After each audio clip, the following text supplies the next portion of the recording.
اور اگر مجھے علم ہو جائے کہ 70 مرتبہ سے زیادہ استغفار کرنے سے خدا ان کو بخش دے گا تو میں 70 سے زیادہ مرتبہ ان کے لیے استغفار کروں اور جنازہ پڑھاؤں۔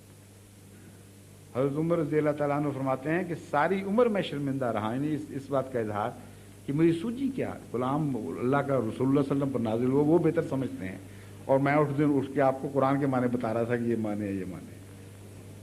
لیکن جو بات نعوذ باللہ رسول اللہ صلی اللہ علیہ وسلم کو پتہ نہیں تھی، جو بعد میں حضرت عمر کو سمجھ آ گئی، آج ان مولویوں کو سمجھ نہیں آ رہی۔ جو کہتے ہیں جو رسول اللہ صلی اللہ علیہ وسلم کو پتہ نہیں تھی وہ ہمیں پتہ ہے، یہ مطلب ہے قرآن، اور جو حضرت عمر کو سمجھ آ گئی وہ ہمیں سمجھ نہیں آ رہی۔ اگر تقویٰ سے کام لینا ہے تو یہ دو ٹوک باتیں ہیں، اپنے نفس پہ غور کر کے دیکھیں، کوئی شائبہ بھی سچائی کا ہے اس بات میں کہ کوئی کلمہ پڑھے اور اس کو روکا جائے؟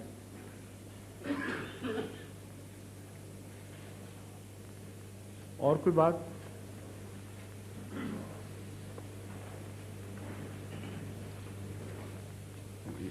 دو تین سوال ہیں اگر اجازت ہو۔ ہاں میں تو آیا اسی لیے ہوں، بیٹھا ہوں آپ کی خدمت پہ، جتنے سوال چاہیں کریں۔ دوسرا سوال ایک ہمارے غیر احمدی دوست کا یہ ہے جی کہ بحیثیت ایز احمدی میں تو جانتا ہوں اور ہمارے کئی دوست جانتے ہیں کہ کیا یہ درست ہے کہ احمدی جو ہیں حضرت مرزا صاحب کو رسول پاک صلی اللہ علیہ وسلم سے زیادہ درجہ دیتے ہیں؟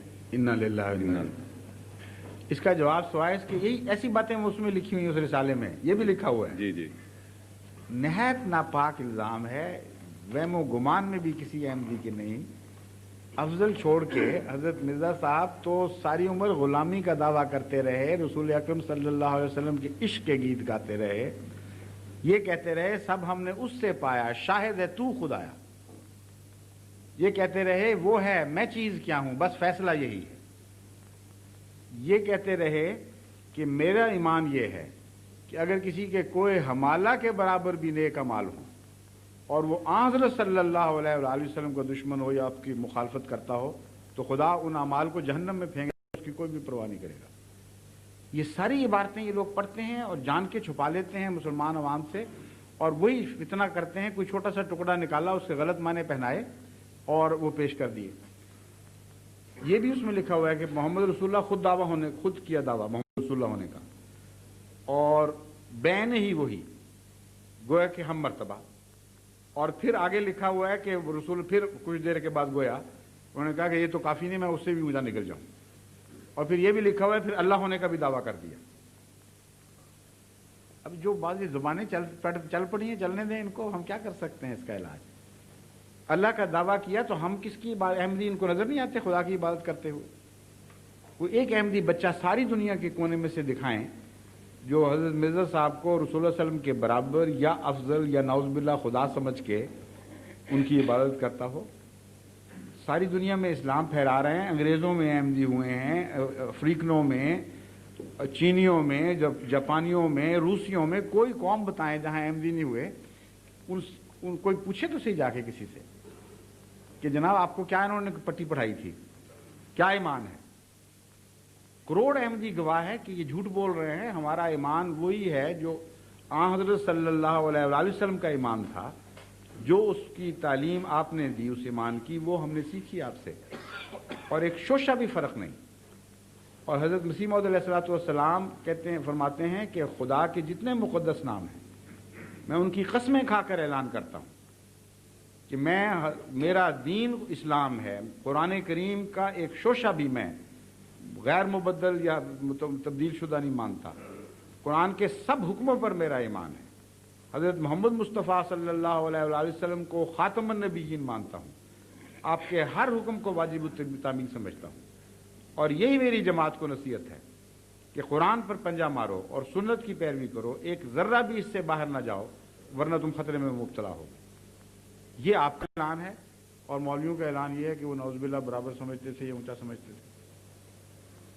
اس قسم کے علماء سے پوچھنا چاہیے کہ جس طرح تم استنباط کرتے ہو، یہ کہہ دیا میں رسول اللہ صلی اللہ علیہ وسلم میں محمد ہوں، اس کا اگر اس پر اعتراض وارد ہوتا ہے بجائے پوچھنے کے کہ کیا مطلب ہے، کن معنوں میں کہا گیا، بجائے آگے پیچھے پڑھنے کے کہ کیا ذکر تھا، کس طرح یہ مضمون باندھا گیا، اگر اس طرح اعتراض کرتے ہو تو پھر تمہارے جیسے ہی تھے جنہوں نے منصور کو سولی پہ چڑھایا، اس نے بھی تو انا الحق کہا تھا، اور آج تک امت روتی ہے کہ کتنا ظلم کیا. کتنا بزرگ متقی آدمی تھا جسے وقت کے مولویوں نے سولی پہ چڑھا دیا، اس نے کہا تھا انا الحق، میں حق ہوں. حالانکہ سمجھے نہیں، ایسے موقع پر مراد یہ ہوتی ہے کہ میں کامل طور پر اس میں جذب ہو گیا ہوں، میں نے اپنا کچھ بھی باقی نہیں چھوڑا. ان معنوں میں گستاخی نہیں ہوا کرتی بلکہ غلامی کی انتہا ظاہر کرتی ہے یہ بات. اگر یہ پھر بھی نہ مانے مولوی تو ان کو آپ قرآن کریم کی ایک آیت بیان کر کے اس کا مطلب پوچھیے.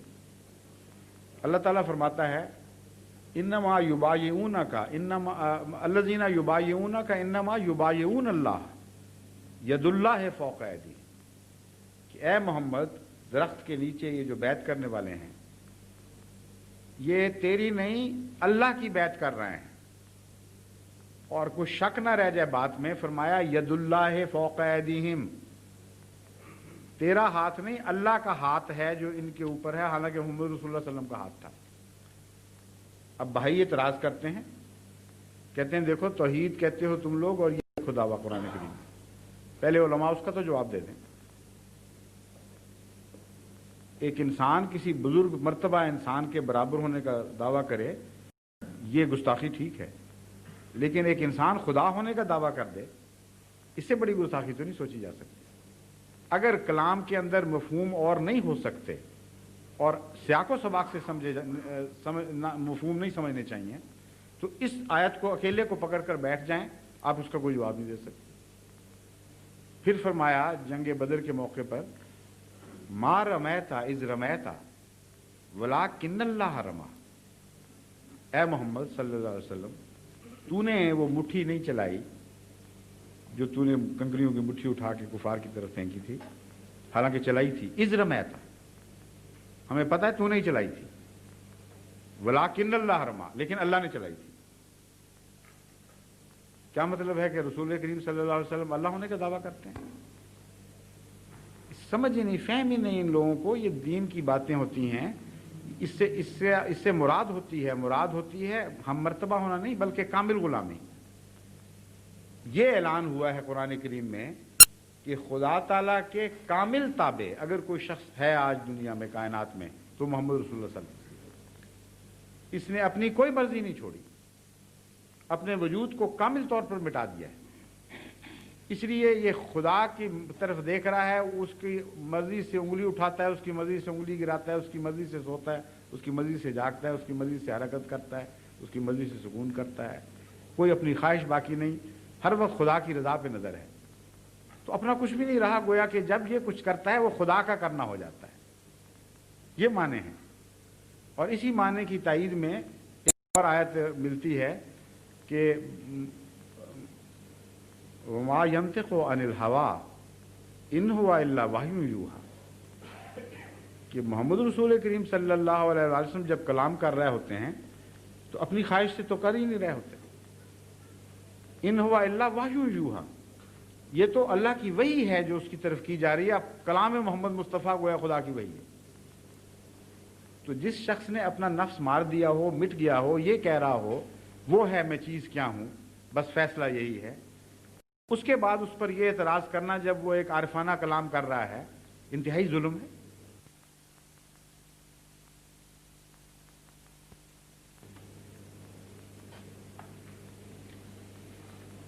All those, there are certain guests here, I think they are English speaking, or perhaps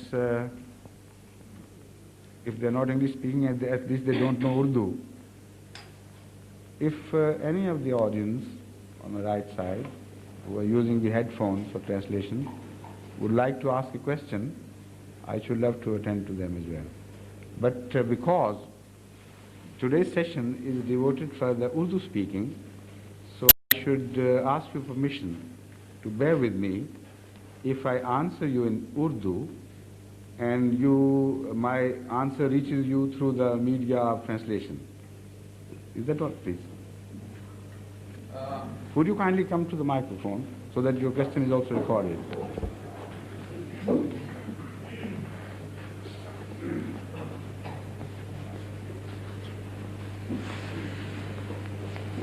First, I would like to thank Mr. Nasir Ahmad for inviting me to your meeting.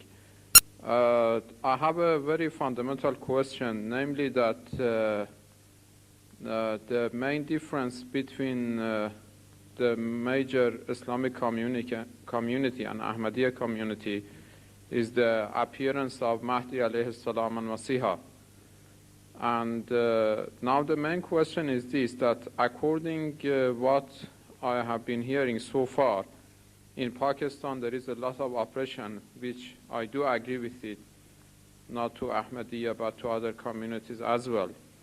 And also there is oppression in every other part of the world.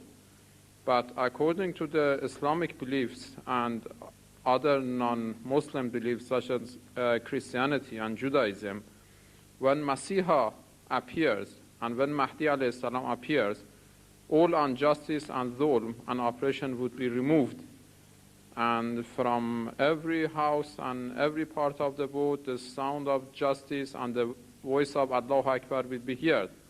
Now we can see practically that none of these things has happened. So how do you regard Ghulam Ahmad as Mahdi? And how do you regard him as Masiha, why none of these things has happened?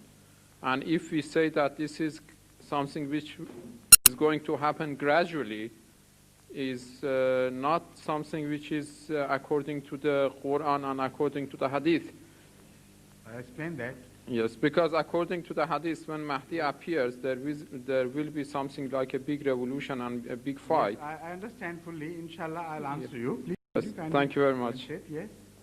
This question has been asked of me so many times that the moment you started, I knew where you were going to end up, so I'll explain that, inshallah, in every respect.